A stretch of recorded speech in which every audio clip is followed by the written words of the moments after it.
안녕하십니까. 저는 삼성서울병원 신경외과 최혜원입니다. 먼저 이제 세레브랄 AVM과 인트라크레니얼 듀랄 AVF의 서지컬 그리고 감마나이프 라디오 서저리에 대해서 준비를 했습니다.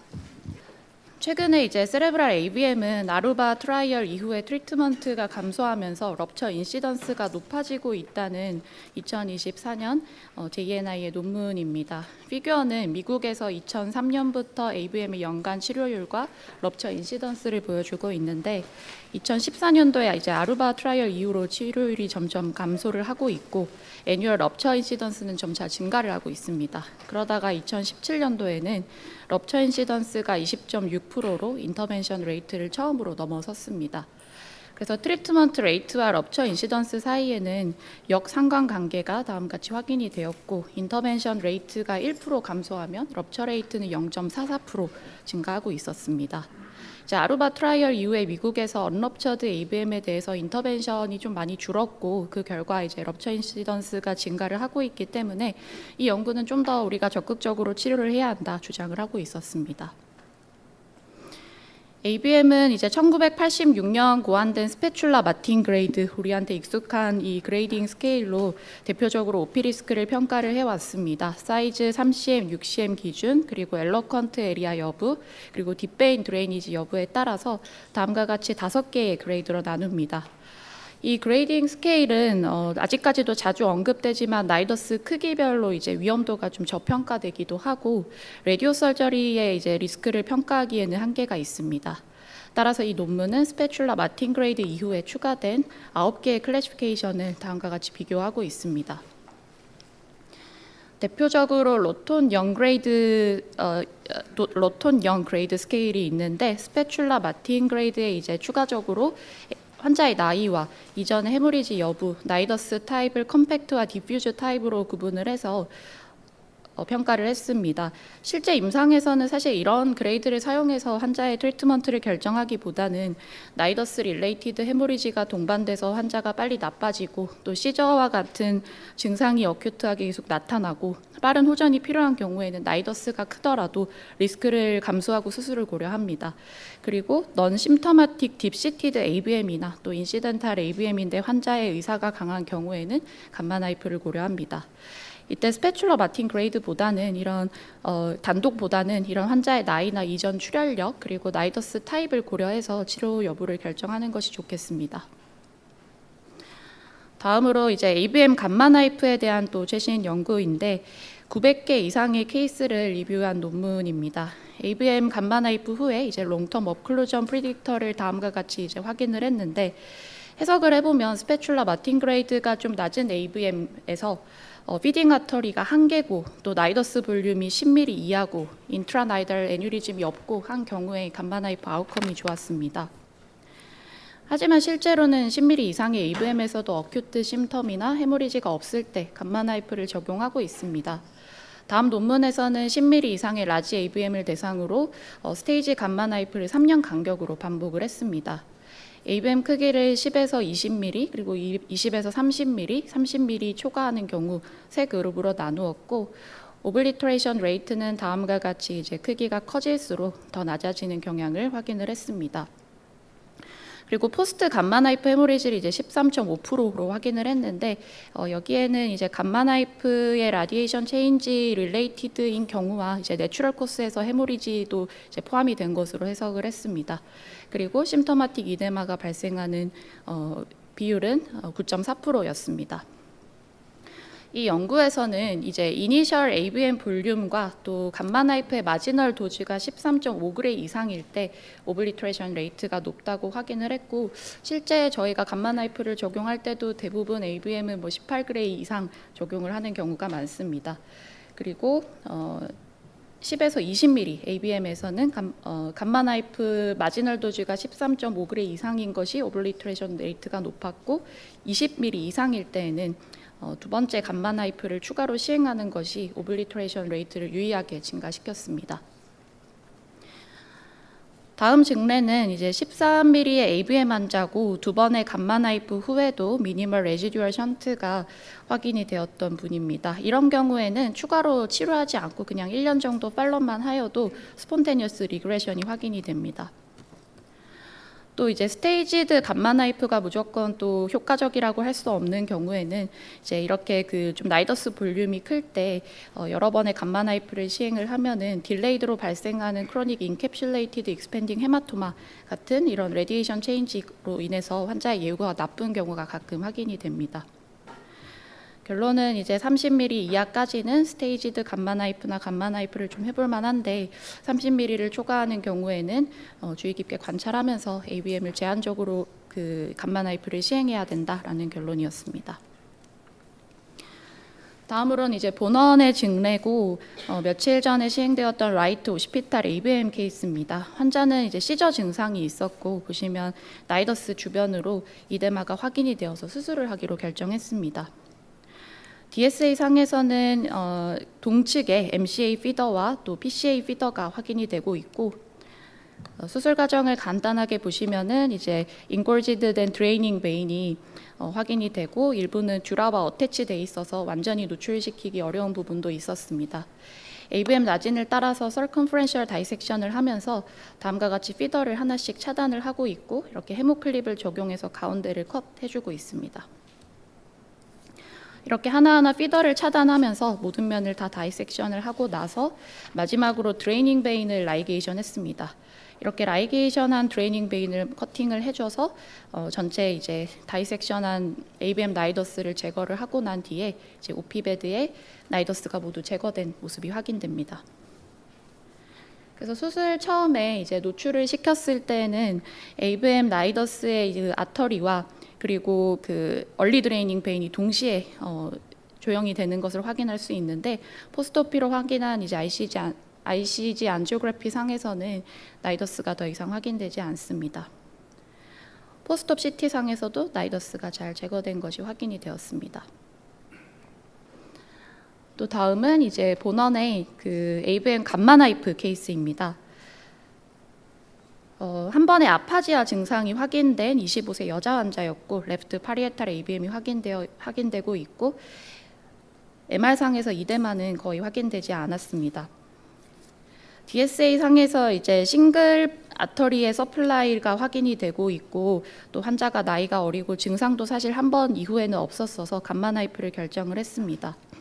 이거는 이제 그 저희 다윈에서 보면은 확인할 수 있는 감마 나이프 그 플래닝 한 사진인데 저희가 이제 그 감마 나이프 실에 픽세이션을 하고서 그 안지오그래피를 하면은 여기에 그 플래닝으로 그 나이더스 그림을 그리면 이렇게 MR상에서 그 범위가 확인이 됩니다. 좀 더 정확하게 MR상에서 나이더스의 범위를 그릴 수 있고 또 역으로 이 MR에서 그린 나이더스의 범위가 어디인지는 안지오그래피 상에서 이렇게 빨갛게 층층이 나타나게 됩니다. 그래서 좀 더 정확한 플래닝을 해서 감마 나이프를 시행을 하고 있습니다. 작년 케이스라서 아직 그 10개월 뒤에 팔로우한 MR밖에 없는데 아직 10개월 만에도 벌써 나이더스 볼륨은 많이 줄었고 환자는 중간에 뭐 시저나 다른 증상은 없었습니다. 보통 환자들한테는 감마 나이프 하고 나면 우리가 2년까지는 보통 효과를 기다려 봐야 된다라고 설명하고 있습니다. 다음은 듀랄 AVF에 대한 설명입니다. 인트라크레니얼 듀랄 AVF에서 수술은 엔도바스큘라 트리트먼트가 어려울 때 고려되는데 피슐라 포인트를 직접 디스커넥션을 하고 넌펑셔널 사이너스를 절제할 때도 있습니다. 특히 이제 크레니오 서비컬 정션이나 안테리어 크레니얼 포사의 듀랄 AVF가 수술에 적응증이 되는데 특히 에스모이달 듀랄 AVF는 비교적 다른 AVF에 비해서 그 ICH 리스크가 높고 엠블릭 머테리얼이 옵살믹 아터리로 리플럭스 될 수 있어서 수술을 프라이머리로 권고하는 편입니다. 에스모이달 듀랄 AVF 케이스고 이제 듀랄을 열어서 CSF를 드레인하고 프론탈 로브를 리트랙션하자 피술라가 노출이 되었습니다. 그래서 이 피술라를 코아귤레이션하고 또 커팅을 해줘서 포스트 안지오상에서는 컴플리트 오블리터레이션이 확인이 되었습니다. 다음 케이스는 이제 ECA 멀티플 피더를 동반한 레프트 트랜스버스 시그모이드 사이너스 듀랄 AVF고 동측의 사이너스가 다음과 같이 막혀 있어서 트랜스비너스 엠보를 시행하기에 좀 어려웠었던 케이스입니다. 그래서 다음과 같이 그 오시피탈 롭 토큘라 근처에서 피술라를 찾아서 코아귤레이션을 해주고 이제 커팅을 해주었고 오클루전된 트랜스버스 사이너스도 다음과 같이 리섹션을 해줬습니다. 다음은 멀티플 ECA 비더를 가진 수페리어 사지털 사이너스 듀랄 AVF고, 처음에 이제 미들메닝지알 아터리를 통해서 다음과 같이 오닉스 엠보를 했지만 포스트 안지오를 보시면 아직까지도 레지듀얼 리전이 남아 있습니다. 여기에 대해서는 이제 수술로서 스칼프를 리플렉션 한 후에 STA를 통해서 트랜스오시어스 피더부터 절단을 해주고, 크레니오토미를 한 후에는 미들메닝지알 아터리에서 들어가는 피더도 절단을 했습니다. 또 스페리어 사지탈 사이너스 주변에서 그 피술라 포인트까지 다 코아귤레이션을 하고 나서 모든 피술라가 오클루전 되었음을 확인을 했습니다. 그래서 이렇게 그 오닉스 엠보로 한 번에 치료하기 어려운 케이스도 이제 엠보를 하면은 병변이 좀 더 단순화돼서 수술하기에도 좀 더 적합한 케이스가 되고, 이런 경우에 이제 수술의 유용성이 좀 강조가 될 수 있습니다. 듀랄 AVF에 대한 이제 마이크로 서저리 아웃컴을 약 600개의 케이스로 리뷰한 결과인데, 트랜지언트 컴플리케이션은 11.4%, 퍼머넌트 컴플리케이션은 4%, 그리고 모탈리티는 1.2%로 확인이 됐습니다. 환자가 이제 인컴플리트 트리트먼트 레이트는 6.5%였고, 펑셔널 아웃컴은 90.1%에서 높은 페이버러블 아웃컴을 확인을 했습니다.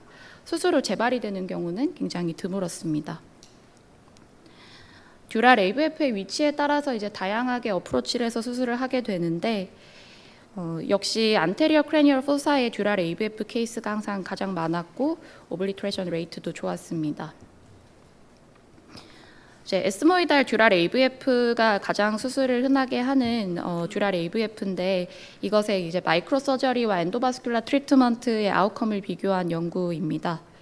오블리트레이션 레이트는 수술에서는 89%, 그리고 엔도바스큘라 트리트먼트에서는 70%였고, 컴플리케이션 레이트는 각각 비슷하게 나타났습니다. 그래서 사실 아웃컴에서는 이렇게 수술이 수페리어한 결과를 보이지만, 실제로는 이제 환자가 강력하게 좀 수술을 원하지 않거나 할 때는 엔도바스큘라 트리트먼트를 하기도 하고 또 드물게 감마를 하기도 합니다. 다음은 마지막 이제 AVF의 감마 나이프에 대한 내용입니다. AVF에 대한 감마 나이프는 코티컬 비너스 리플럭스가 없는 로우 리스크의 병변, 특히 저희가 카버너스 사이너스 듀랄 AVF에 대해서 적극적으로 활용을 하고 있습니다. 또 엔도바스큘라 트리트먼트 후에 레지듀얼 리전이 남았을 때에도 적용을 하게 됩니다. 총 721개의 이제 케이스들을 분석을 했을 때 컴플리트 오블리트레이션 레이트는 68.6%로 확인이 되었고, 또 해당 연구에서 이제 넌 카버너스 사이너스 듀랄 AVF의 비율이 높을수록 오클루전 레이트도 점점 낮았습니다. 증상 호전은 97.2%로 높게 확인이 되었고, 큐어까지 보인 병변은 78.8%였습니다.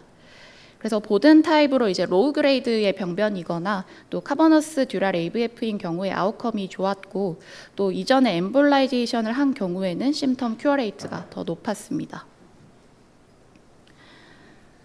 카버너스 듀랄 AVF는 다른 종류보다 감마 나이프에 훨씬 더 빠르게 반응하고, 본원 케이스들도 보면은 이제 환자가 효과도 빠르고 오블리터레이션 레이트도 높은 편입니다. 이제 이 병변은 ICH 리스크가 비교적 낮고 다음과 같이 오큘라 심텀을 유발을 하는데, 이런 오큘라 심텀은 감마 나이프 후에 좀 빠르게 호전되는 편이고, 이 증례 환자의 경우에는 이제 인트라오큘러 프레셔가 4주 만에 정상으로 다시 회복이 되었습니다. 대부분의 이제 카버너스 사이너스 듀랄 AVF 병변은 베로우 타입 상에서 이제 로우 플로우로 분류가 되고, 코티컬 비너스 드레이니지가 없습니다. 이런 로우 플로우의 이제 인다이렉트 션트는 ICH 위험이 낮고 양성적인 경과를 보이면서 좀 리스폰스의 시간이 비교적 걸리는 감마 나이프에 좀 적합해지게 됩니다.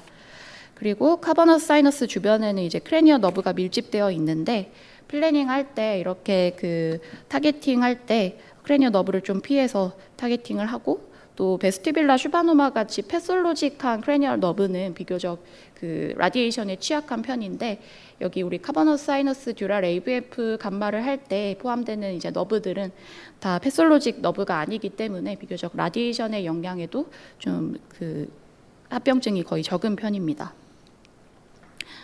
다음은 본원에서 시행한 에스모이달 듀랄 AVF 수술 케이스입니다. 인시덴탈로 확인된 케이스였고, 이 환자는 이제 레프트 프론탈로 접근을 해서 다음과 같이 아라크노이드를 열어서 CSF를 드레인을 해주었습니다.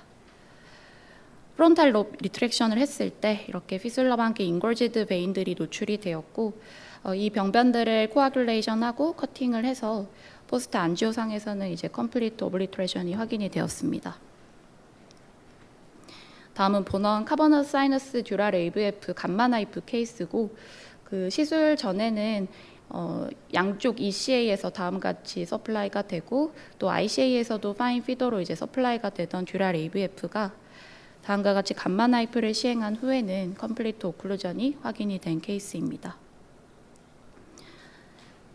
ECA 상에서도 더 병변이 모두 사라진 모습이 확인됩니다.